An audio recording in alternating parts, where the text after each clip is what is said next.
విద్యాశాఖకు సంబంధించి విదేశాలు వెళ్ళి ఏం పెట్టుబడులు వచ్చినాయి ఇక్కడికి. అయినా ఈయన శాఖలో ఈయన చూడటమే చేత కాదు ఈయనకి. ఈయన చదువు కొనుక్కొని ఏదైతే ఈ స్థాయికి వచ్చాడు, ఈవీఎంల ద్వారా ఎమ్మెల్యే అయ్యి వాళ్ళ నానే ముఖ్యమంత్రి కాబట్టి ఇప్పుడు నేను విదేశాలన్నీ తిరిగి వస్తానని చెబుతున్నాడు. చంద్రబాబు నాయుడు అప్పులు, ఏదైతే నారా లోకేష్ ట్రిప్పులు, వీళ్ళ ఎమ్మెల్యేలేమో తిప్పలు. ఫైనల్గా వీటిని ఎవరన్నా క్వశ్చన్ చేస్తే వాళ్ళ మీద కేసులు, అరెస్టులు. ఈగాకేమున్నాయి? విదేశీ పర్యటనకు వెళ్ళారని అన్నారు కదన్నా. విదేశీ పర్యటనకు ఇప్పుడు దాకా ఎన్నిసార్లు వెళ్ళాడు? నా దగ్గర లిస్ట్ ఉంది. ఇన్నిసార్లు వెళ్ళి ఏమేమి తీసుకొని వచ్చాడో ఒకసారి చెప్పమని అడుగుతున్నా. సెప్టెంబర్ 16, 2025 అఫీషియల్గా లండన్ పర్యటన పోయాడు. ఏమొచ్చింది నువ్వు లండన్ వెళ్ళటం వల్ల? లండన్ వెళ్ళి నువ్వు ఫోటోలు దిగి ఫోజులు ఇచ్చావు తప్ప ఈ రాష్ట్రానికి ఏం రాలేదు కదా. అక్టోబర్ 19 నుంచి 24 మధ్య 2025 సంవత్సరంలో ఆస్ట్రేలియా పోయాడు. ఏమొచ్చింది? అక్కడంట విద్యా విధానాల అధ్యయనం, యూనివర్సిటీలు వీటన్నిటితో సమావేశమయ్యాడంట. సరే, ఈ స్టోరీ తర్వాత చెప్తా. నెక్స్ట్ డిసెంబర్ 6 నుంచి 10 దాకా 2025లో అమెరికా, కెనడా పోయాడు. ఏమొచ్చింది? ఏం తీసుకొని వచ్చావు అమెరికా పోయి, కెనడా పోయి? తర్వాత జూన్ 2 నుంచి 7 మధ్య 2026 సంవత్సరంలో, అంటే ఈ సంవత్సరంలో రష్యా పోయాడు. ఏమొచ్చింది రష్యా పోయితే? ఆంధ్రప్రదేశ్కి ఏమైనా వచ్చినాయా?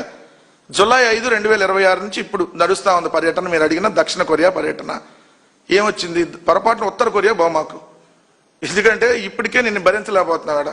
పొరపాటును వెళ్ళి కిమ్ముని కలిసావనుకో, కిమ్ము కన్నా ఏమన్నా అవ్వాలి నిన్ను చూసి, లేదంటే నువ్వు ఆ కిమ్ముని చూసి ఇక్కడ తీసుకుని వచ్చి ఇంకేమన్నా చేస్తానంటే ఇప్పటికే రాష్ట్రం తట్టుకోలేకపోతుంది కాబట్టి ఉత్తర కొరియా వెళ్ళొద్దు.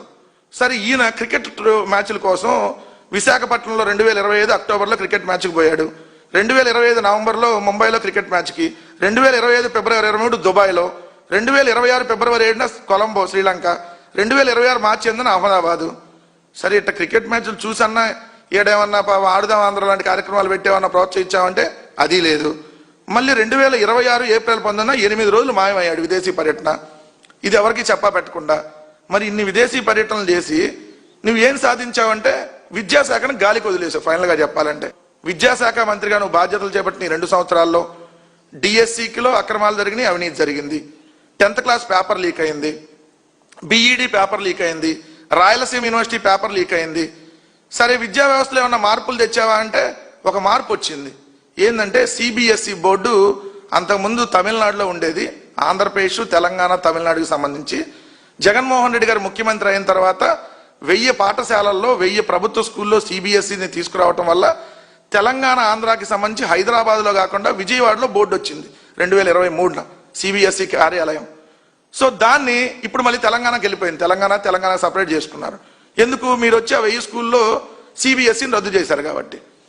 ఇంకోటి చూస్తే ఇక్కడ పిల్లలకు ఫీజు రియంబర్స్మెంట్ అందనటువంటి దారుణమైనటువంటి పరిస్థితి మనకు కనపడుతుంది. పిల్లలకి స్కూల్ స్టార్ట్ అయిన 4 రోజులైనా విద్యా కానుక కిట్లు అందలా. స్కూల్ స్టార్ట్ అయిన 4 రోజులైనా ఎప్పటికీ తల్లికి వందనం గురించి ఏదైతే అసలు ఎప్పుడు ఇస్తారో గ్యారంటీ లేనటువంటి పరిస్థితి. మొట్టమొదటి ఏడాది ఆల్రెడీ ఎగ్గొట్టారు, 2వ ఏడాది 20 లక్షల మందికి ఎగ్గొట్టారు. 67 లక్షల మందికి ఇస్తున్నామని చెప్పి దాంట్లో కూడా 9 లక్షల మందికి ₹1 కూడా అందలేదు. అదేవిధంగా కొంతమందికి 9,000, కొంతమందికి 5,000, కొంతమందికి 13,000. దాని పరిస్థితి చూస్తే అలా ఉంది. నిన్నే కేంద్ర విద్యాశాఖ నివేదిక ఇచ్చింది. ఏదైతే ప్రభుత్వ బడులేమో ఫుల్గా ఉన్నాయంటే, ఫుల్ కంటే ఎక్కువ ఉన్నాయని, పిల్లలు మాత్రం తక్కువ ఉన్నారని చెప్పి 11% డ్రాప్ అవుట్స్ అంట. నారా లోకేష్ మంత్రి అయినాక విదేశాలు వెళ్ళి ఏం పడుతున్నావు?